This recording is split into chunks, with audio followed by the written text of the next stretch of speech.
Donc on a eu deux grandes études. Alors là, j'ai repris la deuxième qui avait été faite par la DARPEF, qui a été publiée en 2010. On a eu ensuite un gros collectif également nord-américain de loco-régional, étude qui est plus récente, qui a été publiée en 2018. Et en Europe, on a eu l'étude Apricot, qui était une étude qui était faite pour étudier les complications liées à l'anesthésie de l'enfant, mais on pouvait extraire les données des loco-régionales qui étaient faites dans cette étude, et donc on peut voir également quelle est la pratique de la loco-régionale en Europe. Alors en France, on a une culture de la loco-régionale qui était ancienne, on va voir qu'il y a une évolution dans le temps, mais actuellement, vous voyez, on fait environ, dans les locaux régionaux, 2 tiers sont des blocs périphériques, et il ne reste plus qu'un tiers de péridurales, essentiellement des anesthésies caudales.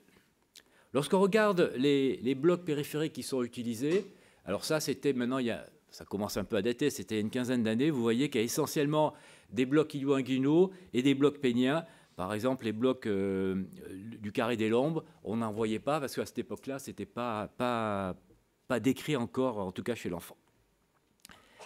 Aux États-Unis, on voit que la pratique est un petit peu différente. Il y a beaucoup moins de blocs périphériques qui sont utilisés. On a un équilibre entre les blocs périphériques, avec beaucoup de blocs du membre inférieur, et à peu près un nombre identique de blocs périduraux, caudales et péridurales lombaires. Vous voyez que là, c'est déjà une petite différence entre nos deux pays. Et si on regarde finalement l'Europe, dans laquelle sont inclus les données de la France, vous voyez que là également, en Europe, on est un peu intermédiaire, un peu plus de blocs périphériques qu'aux États-Unis, un peu moins que la France, mais on a également tout un tas d'anesthésie caudale. Ce qui est important de voir, c'est que cette étude européenne qui a été faite sur une année, on voit qu'il y a peu de locaux régionaux finalement quand on fait l'Europe entière. Côté ouest de l'Europe, France, Italie, Espagne, Belgique, il y a une culture de l'utilisation de l'ALR chez l'enfant, mais sur la partie est de l'Europe, y compris en Allemagne, il y a moins d'utilisation de la loco-régionale, et finalement le collectif de loco-régionale qu'on a eu dans cette étude était relativement faible. Moi, j'étais un petit peu étonné quand j'ai vu les résultats. Alors, quels sont les types de blocs périphériques? Bon, alors, en France et en Europe, c'est essentiellement des blocs du tronc qui sont faits, mais vous voyez, il y a une partie de blocs du membre supérieur et du membre inférieur. Étonnamment, il y a beaucoup de chirurgie du membre inférieur qui est fait aux États-Unis. Vous voyez qu'ils ont une pratique du bloc périphérique du membre inférieur qui est beaucoup plus importante, en tout cas que les autres pays européens. En ce qui concerne les blocs périmédulaires, et on va voir que c'est essentiellement des anesthésies caudales, là clairement il résiste aux États-Unis un gros collectif de blocs périmédulaires, en particulier la caudale. Et en fait, quand on discute avec les collègues nord-américains, ils ont un enseignement qui est pour tout le monde. Donc pour la personne qui va faire un peu de pédiatrie, ils enseignent la caudale, parce qu'ils considèrent que c'est un bloc simple. Et en fait, il y a peu de culture de faire des blocs périphériques des autres blocs chez l'enfant. Alors en France, on a eu quand même une évolution de la pratique. La première enquête qui avait été faite par la DARPEF, coordonnée par Elisabeth Geoffrey, vous voyez, qui avait été publiée dans les années 90, on voit qu'on a, au fil du temps, on a multiplié par 2 les blocs du membre inférieur, on a multiplié par 7 les blocs du membre supérieur, et ça probablement, avec l'arrivée de l'échographie, si on refaisait une enquête aujourd'hui, il y en aurait probablement plus, parce que c'est vrai que du temps de la neurostimulation, faire des blocs en particulier pour des fractures chez l'enfant, en neurostime, ce n'était pas toujours agréable, et ça a probablement facilité l'utilisation de ces blocs avec l'échographie. Également, les blocs du tronc, vous voyez, ont pris une place importante aux dépens de la caudale. Alors c'est vrai que le bloc caudal reste quand même le bloc de référence pendant plusieurs années. Les repères sont palpables, c'est assez facile à faire. Néanmoins, on va voir qu'il y a quelques inconvénients. Et puis là également, comme pour les blocs du rachis, rachis anesthésie ou péridurale, l'apport de l'échographie existe également pour la caudale et est intéressante d'autant qu'on peut faire une ponction éco-guidée, ce qu'on ne peut pas faire lorsqu'on va faire une ponction de l'espace péridural.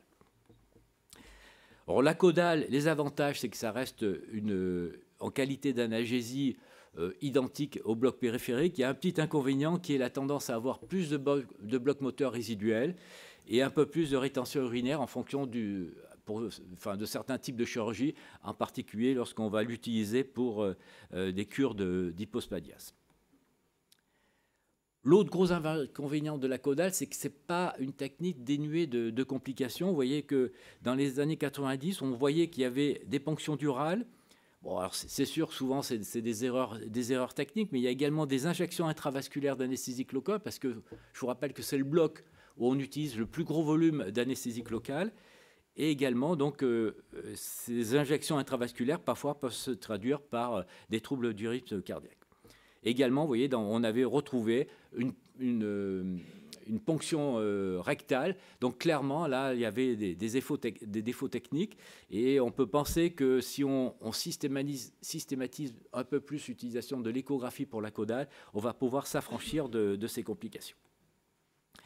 Néanmoins, à partir de là, il y a les communications qui ont été faites sur l'enseignement de la loco-régionale chez l'enfant. Là, je vous ai mis l'évolution dans le département d'anesthésie réanimation pédiatrique de l'hôpital de Montpellier. On voit que, suite à l'enquête que je vous ai montrée, où on montrait que la caudale, il y avait un petit peu de risque de complications, on enseignait qu'il fallait faire plutôt, quand c'était possible, des blocs périphériques que l'anesthésie caudale. Et vous voyez que pour les enfants, en tout cas de plus de 4 ans, clairement, on a eu une réduction des blocs périmédulaires, et c'était également vrai, vous voyez, sur les enfants plus petits. Or, les blocs périphériques, clairement, l'échographie les a transformés, puisque effectivement, c'est des blocs de diffusion entre les fascias pour certains, et donc clairement, le bloc ilio-inguinal, il a été optimisé par l'utilisation de l'échographie, le bloc pénien également, et le bloc pudendal. Alors, certains blocs périphériques, comme le bloc pudendal, par exemple, quand on le compare par rapport à la caudale, vous voyez qu'en termes d'administration dentalgique post-opératoire, la durée du bloc en noir, la durée du bloc pudendal est plus prolongée que le bloc caudal, probablement parce que c'est un bloc tronculaire, et donc on a une durée d'analgésie post-opératoire plus importante. Et également, dans ce travail qui a été fait par des chirurgiens, vous voyez qu'ils avaient montré dans cette étude également que lorsqu'on fait de l'ambulatoire, la durée de sortie, lorsqu'on a fait un bloc pudendal, est plus courte par rapport à une anesthésie caudale. Enfin, pour finir, tous les blocs du tronc, ils sont maintenant bien systématisés. Ils ont été aidés là également par l'échographie. Et donc, on a tout un tas d'indications qui sont assez fréquentes en chirurgie pédiatrique. Alors, certains blocs de fascia, en particulier le carré des longues, sont relativement utilisés en pédiatrie. Les autres, un petit peu moins actuellement en chirurgie pédiatrique. Lorsque c'est de la chirurgie thoracique, la tendance encore à utiliser plutôt des anesthésies péridurales thoraciques. Néanmoins, le carré des lombes, vous voyez que le bloc des carrés des lombes, là également, lorsqu'on le compare par rapport à une anesthésie caudale, il a une durée d'analgésie qui est plus prolongée en termes d'absence de douleur post-opératoire. Et donc là, c'est aussi un avantage pour le carré des lombes. Néanmoins, après, sans défrayer le topo de Laurent, effectivement, il reste quand même quel est le mécanisme scientifique, comment c'est supporté lorsqu'on injecte de l'anesthésique locale dans un fascia pour que ça fonctionne. Et là, récemment, Pied Longquist avait fait un éditorial donc, posant la question, est-ce qu'il fallait continuer à faire tous ces types de blocs, quels sont les blocs qui sont réellement efficaces lorsqu'on regarde l'ensemble du panel qui a été proposé. Pour finir, les blocs du membre supérieur, alors chez l'enfant, il y a essentiellement des fractures et des corrections de malformations osseuses. Bien sûr, on ne pose pas des prothèses articulaires de l'épaule chez l'enfant. Donc, clairement, les indications, c'est la traumatologie et les malformations congénitales. Pour le membre inférieur, c'est à peu près la même chose. C'est essentiellement de la traumato et des malformations congénitales. Il y a eu un moment, le plexus lombaire quand il était utilisé également chez l'adulte, c'est bien sûr, on l'utilisait également en pédiatrie, mais actuellement, il n'y a vraiment plus d'indication, comme chez l'adulte, à le faire compte tenu du risque de complications. Enfin, pour finir, devant la diversité de ces pratiques entre les différents pays, on a mis en place un consensus international par méthode Delphi, où il y a eu 4 tours de vote. Les 3 premiers tours de vote étaient anonymes sur Internet. Et puis on a fait un 4e tour de vote en visioconférence. Alors j'ai mis face-face parce qu'on se voyait, mais on n'était pas dans une salle pour faire le vote final. Ont répondu à cette enquête, il y a eu 33 experts d'ALR pédiatrique qui ont été désignés par 12 sociétés internationales, qu'elles soient des sociétés de locaux régionales comme l'ESRA ou des sociétés d'anesthésie pédiatrique comme la DARPEF.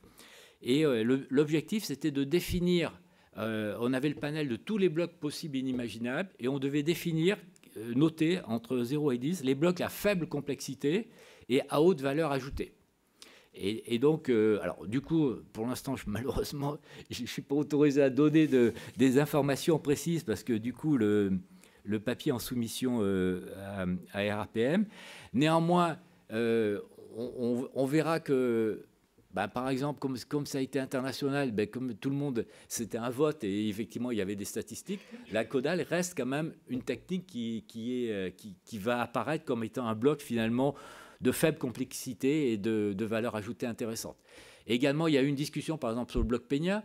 Finalement, les Européens, on a eu du mal à le faire retenir parce qu'aux États-Unis, le bloc Peña, il est fait par les chirurgiens, par les urologues ou les chirurgiens pédiatres.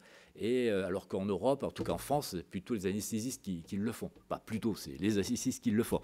Donc, on a quand même pu harmoniser un petit peu les pratiques. Bon, après, il n'y a rien de révolutionnaire, mais néanmoins, ça fait une liste de blocs, en tout cas qui permet d'aider à l'enseignement, qui permettra d'aider à l'enseignement également pour les anesthésistes qui vont faire de la LR pédiatrique.